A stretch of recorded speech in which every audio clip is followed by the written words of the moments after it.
What's up, Get Better Basketball community? I'm Coach DeMarco, and this is Focused. In today's episode, I'm going to take you through one of my favorite SSGs that we called 5 vs 4 and the progression we use leading up to this small-sided game.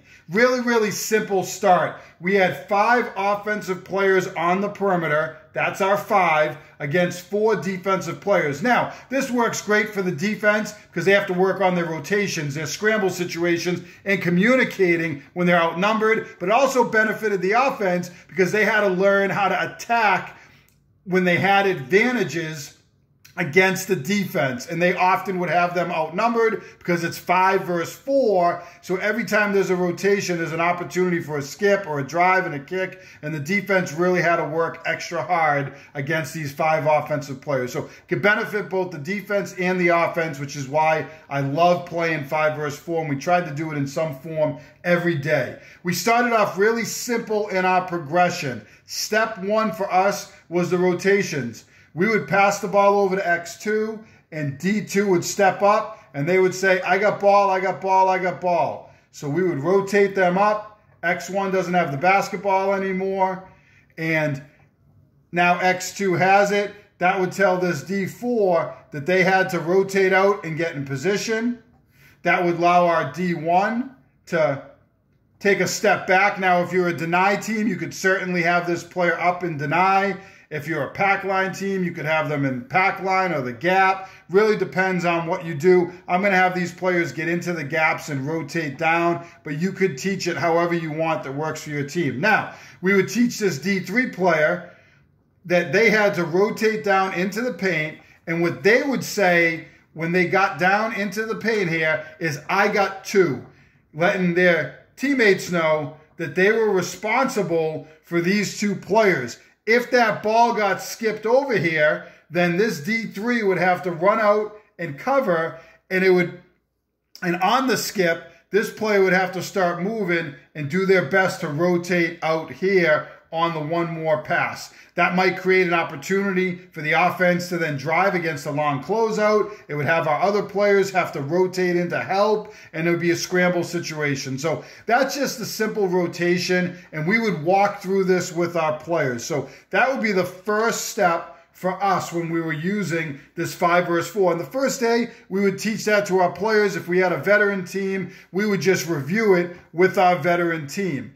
Now, as you go along, and I'm just going to put our defensive players back out here on the floor and our offensive players, the next progression or step for us would be to rotate the ball, and we'd make the offense rotate it for 3 or 4 passes. We wanted to make sure the defense was sound in their rotations, and then the coach would blow the whistle. Now, on the whistle, and let's just say the ball went to the corner and X5 had it, D4 is working on this closeout. D1 is working into help. D3 is working into help. X5 would play it live. We would give them about 10 seconds to score on offense. And that's our next progression. We'd see the rotations, and then we would just play it live for those 10 seconds. Defense would secure the rebound. Every time the defense would secure the rebound, they got a point.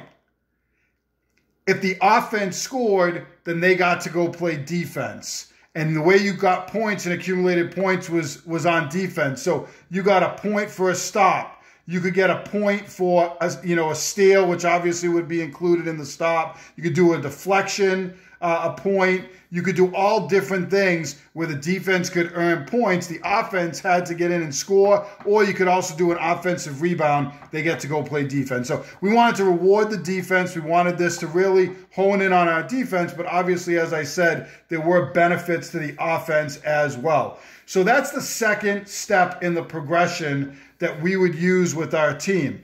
Now, obviously, teams don't stand stationary. They're going to pass, they're going to cut, they're going to move. So the next step that we would take, and we might just do this on without blowing the whistle live. We get in day 1, we're working on the rotations. Day 2, we blow the whistle, we play live. We're doing that for 5 or 10 minutes in practice. Now we get into our third day. We say, okay, here's a constraint for the offense.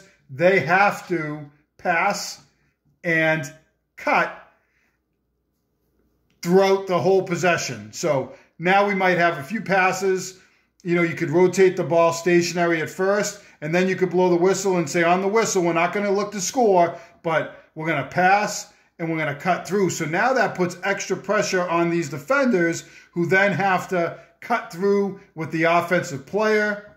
There's our X1, our D1's cutting through. X3, say they rotate up. Now D3 is rotating up, and you're not going to end up in a perfect situation. You're going to have situations where you get outnumbered to one side of the floor, and players have to adjust and rotate. So right now, for example, if X1 were to come out here, we'd have our D1 out there.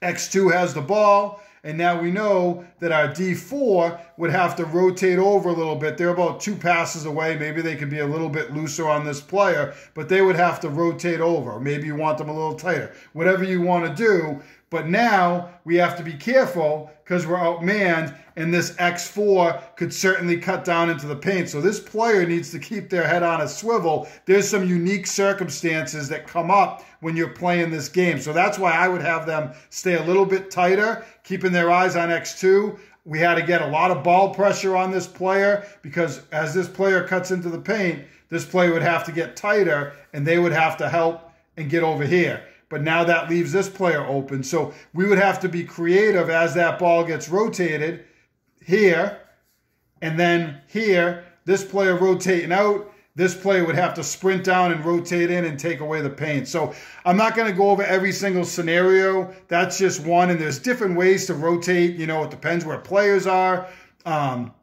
Who's calling they got ball. There's a lot of different things. But we would pass and cut as our second option. So now to advance it, we would get our X1, X2, our X3, X4, and X5. We set up our defense again. And the next progression would be, okay, we're going to pass and cut, but we're going to play live on the whistle. So they would pass and cut, pass and cut. As soon as I blew the whistle, you know, again, our friend X5 has the ball. D4 rotates out there on them.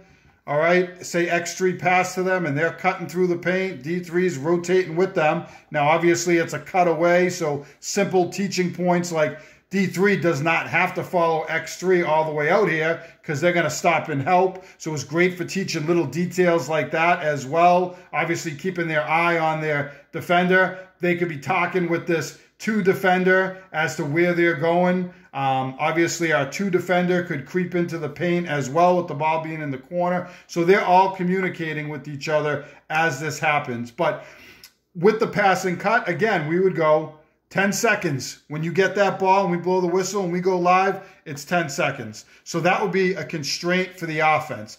Then we could advance it again and we could say, all right, we've gone pass and cut. Now we're going to go, and, you know, we ran a little bit of the flex sometimes. So, all right, we're going to run the flex out of it.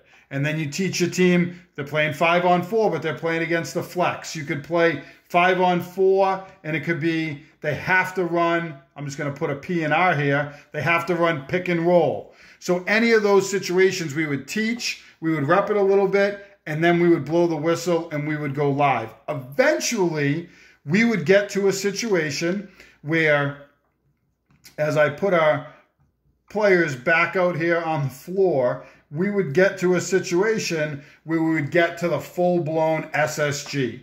All right? And, you know, those progressions are so important from the basic teaching level, which was the first step, to blowing the whistle live in 10 seconds to score. We could just start out and say, okay, here's the constraint, pass and cut. We're live. We're live on the first pass. So pass goes here. You cut through. We can look to score right away. All right. We were sound in our rotations. We get into the season a couple weeks now. We've gone through these scenarios, and we would just go, all right, 5-on-4 in practice. We'd put 7 minutes on the clock. We'd get 5 players on one team, 5 on the other, or however it worked out. We'd get our defenders out there, and we would score it. Defense gets a stop, they get a point. Offense gets a basket, they go to defense, and we would play this SSG live. But I think what's important here is that rotation. So just to make a note as you're watching this, so the first thing that we would want to do in our rotation is in our progression is teach the rotations. You have to do that. High school level, college level, players need to hone in on that. We had experienced teams that were, state tournament or state finalist contenders. We would come back and we would teach the rotations and make sure we refreshed ourselves on what that looked like, because players get rusty just like they do with any other skill that they need to do in the game. So we teach our rotations, then we would progress to the rotations, and then we would hit the whistle and we would go live. So rotations and whistle live, that would be that next progression. Then we would do our rotations and we would do our constraints. And our constraints would be, for example, pass and cut. So those are our first 3 steps. And I'm just going to put number 4 over here. And the 4th thing we would do would go to our live SSG. Now, I would argue along the way, when we blow the whistle and go live, this is an SSG right here. And I would say with rotations, with constraints, that's an SSG too, but it wasn't full blown. We didn't start out with it. We were putting constraints in where they had to make 3 or 4 passes, and then we would blow the whistle live. So 5 versus 4, it's a great progression that you can use with your team. We played some form every day in practice. And if you really want to challenge players, I'm going to show you one more thing here on the whiteboard before I sign off for the day. And that is going to be that you could actually go 4 versus 3, which is exceedingly difficult. So we would have D1, D2, and D3. And we would do this, different situations. And, I'm just going to put 01 over here. We'll say 02 is over here, 03, and 04 is over there. So obviously, if this player had the ball, then D2 had to be a little tighter here, and our D3 had to be a little tighter here. But it makes it really hard because you're going to get skips over the top where it's not ideal, but this player might have to recover on that skip over the top. Now, depending on how they're set up, you could obviously put 01 out here and 02 over here, and this player could be a little bit more of a help defender. But, just to make it difficult, we put them there.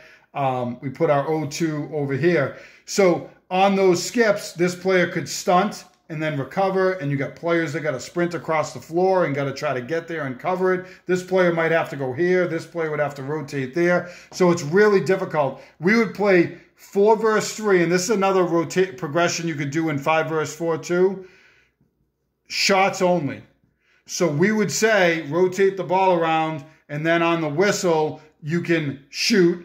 Then we would say on the whistle you play live, but you have to kick out and it's 3-pointers only. We would play that way, and then we could play live and say you could score in the basket. So sometimes with 4 on 3, we would just go shots only. We'd rotate the ball, we'd blow the whistle.